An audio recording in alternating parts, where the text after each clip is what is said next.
ओम शांति। आत्मा में टिक शिव बाबा की याद में सुनते हैं 15/8/21 की मुरली में 4 सब्जेक्ट रूपी मक्खन। टाइटल है होली कैसे मनाएं तथा सदा काल का परिवर्तन कैसे हो।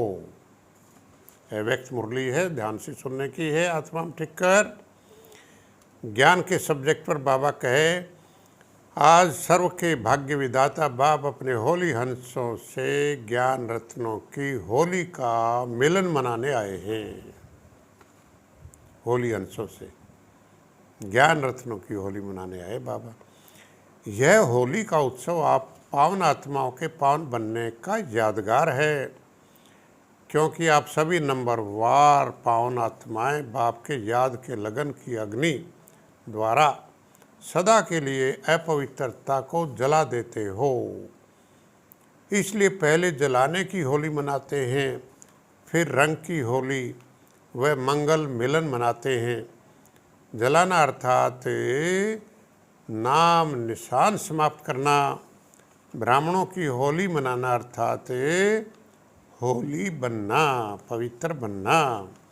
स्वप्न में भी अपवित्रता का श्वास फिर से जीवित नहीं होना चाहिए।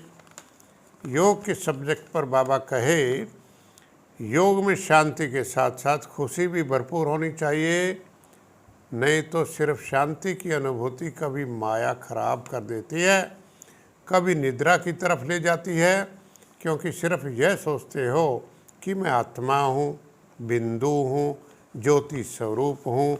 बाप भी ऐसा है, लेकिन मैं पद्मा पदम भाग्यशाली आत्मा हूँ, मैं आदि रचना वाली आत्मा हूँ, मैं बाप के दिल तक नशीन होने वाली आत्मा हूँ। ऐसी विशेषताएं खुशी दिलाती हैं।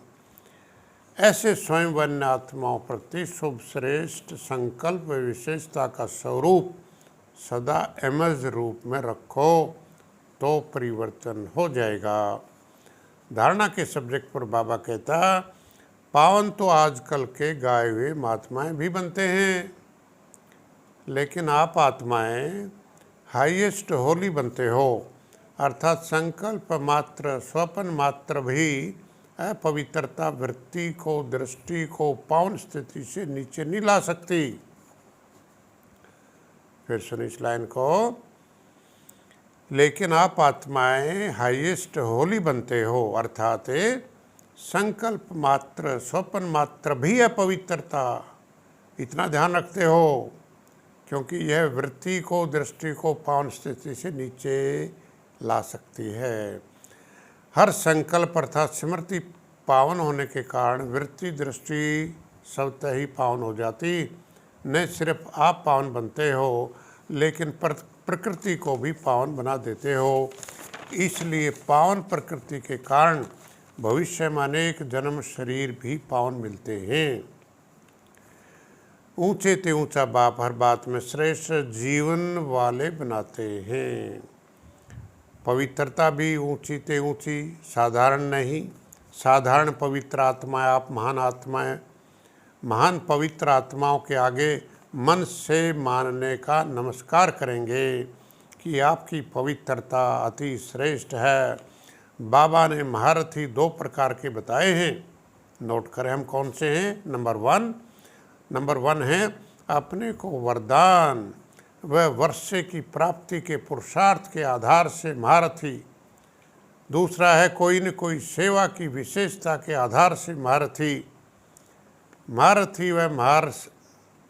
महारथी व पुरुषार्थी दोनों के वायदे बाबा देख रहे थे कि वायदे से फ़ायदा होता है, क्योंकि दृढ़ता का फुल टेंशन रहता है। बार बार वायदे की स्मृति दिलाती। जो विकारों को जलाने की होली मना लेते तो जला हुआ बीज कभी फल नहीं देता।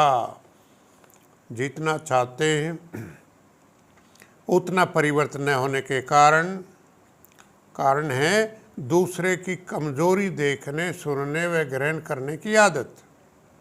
फिर सुने, जितना चाहते हैं उतना परिवर्तन न होने का कारण है दूसरे की कमजोरी देखने सुनने व ग्रहण करने की आदत।